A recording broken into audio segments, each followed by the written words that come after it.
কাছে।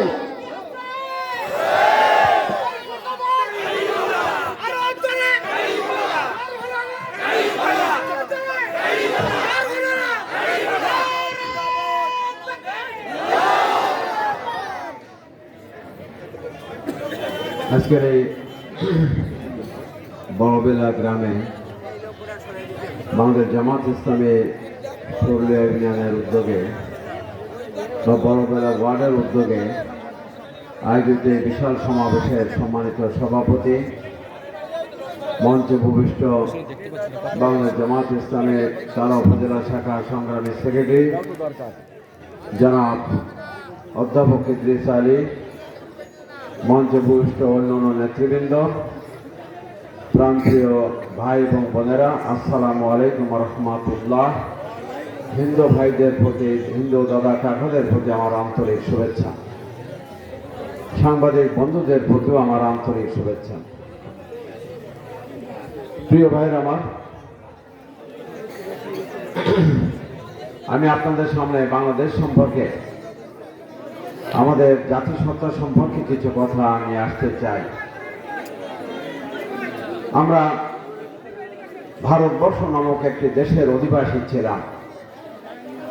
190 বছর কাল ধরে আমরা ইংরেজের গোলামি করছিলাম। আমাদের পূর্বসূরীরা ইংরেজ বিরোধী দীর্ঘ আন্দোলন সংগ্রামের মধ্য দিয়ে 1947 সালে দুটি স্বাধীন রাষ্ট্র এই উপমহাদেশে জন্ম লাভ করে। তার একটি হলো পাকিস্তান, আর একটি হলো হিন্দুস্তান। প্রিয় ভাইয়ের আমার, আমাদের এই দেশের নাম তখন ছিল পূর্ব পাকিস্তান। আমাদের পাশের দেশের নাম ছিল, বা এখনো আছে, যেটাকে হিন্দুস্তান বলে। পাকিস্তান এবং হিন্দুস্তান দুটি রাষ্ট্র। পাকিস্তান টিকতে পারল না কেন? এই জন্য টিকতে পারল না যে দেশের জনগণের রায়ের ভিত্তিতে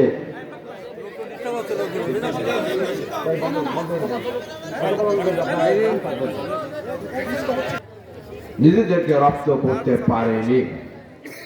প্রিয় ভাই আমার, 1947 সালে দেশ স্বাধীন হলেও 9 বছর পরে সে দেশের সংবিধান রচিত হয়। সেই সংবিধানের আলোকে একটি সাধারণ নির্বাচন অনুষ্ঠিত হওয়ার কথা ছিল। সামরিক শাসন জারি করে আইয়ুব খান দীর্ঘ 10 বছর ধরে দেশ শাসন করে।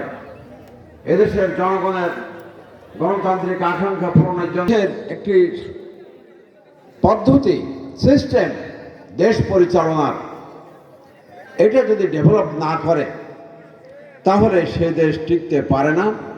পাকিস্তানে তার বাস্তব প্রমাণ। 70 সালে নির্বাচন হলো, জনগণের ভোটের রায় পাকিস্তান সরকার মানল না, যার পরিণতিতে 1 সাগর রক্তের বিনিময়ে বাংলাদেশ রাষ্ট্রের উদ্ভব হলো এবং বাংলাদেশ রাষ্ট্রকে কাছে সেটা ছিল সাম্য, মানবিক মর্যাদা এবং সামাজিক সুবিচার। প্রিয় ভাই আমার, 54 বছর দেশ স্বাধীন হলো। আমরা আমাদের সে কাঙ্ক্ষিত লক্ষ্য অর্জন করতে পেরেছি কিনা, কি পারলাম এই দেশে আমরা, এটারও আমাদের পর্যালোচনায় আসা দরকার। এই জন্য যে আর মাস 3 পরে জাতীয় নির্বাচন অনুষ্ঠিত হতে যাচ্ছে। সেখানে এদেশের মানুষ কোন ধরনের সরকার কায়েম করবে, কোন দলকে সরকার গঠন করতে দেবে, এই ব্যাপারে চিন্তা ভাবনা করেই সিদ্ধান্ত নিতে হবে। প্রিয় ভাইরা আমার, আমরা 54 বছরের ইতিহাসে আমরা পেলাম কি? আমাদের দেশ যে উন্নত হয়নি তা নয়, কিছু উন্নতি তো হয়েছে।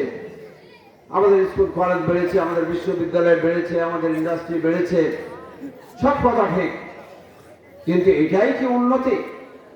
রাষ্ট্রের উন্নতি, দেশের উন্নতি, জনগণের উন্নতি, মানুষের উন্নতি, সেটা যদি আমরা বিচার করি তাহলে কি দেখব? প্রিয় ভাইরা আমার, আমরা 3.5 বছরের মাথায় দেখলাম দেশে সকল রাজনৈতিক দল নিষিদ্ধ হয়ে গেল, এক দল কায়েম হলো। যে গণতন্ত্রের জন্য দেশের জনগণের মতভেদের ভিত্তিতে দেশ শাসনের পদ্ধতি ডেভেলপ করার জন্য যে দেশের মানুষ একসাথে রক্ত দিয়ে দিতে পারে, নিজেদের জীবনকে আত্মহতি দিতে পারে, সেই দেশের গণতন্ত্র কোথায় চলে গেল? সকল সংবাদপত্র বন্ধ হয়ে গেল, মাত্র 4টি পত্রিকা চালু থাকে। এই দেশের স্থপতি শেখ মুজিবুর রহমান সাহেব, তাকে জীবন দিতে হলো।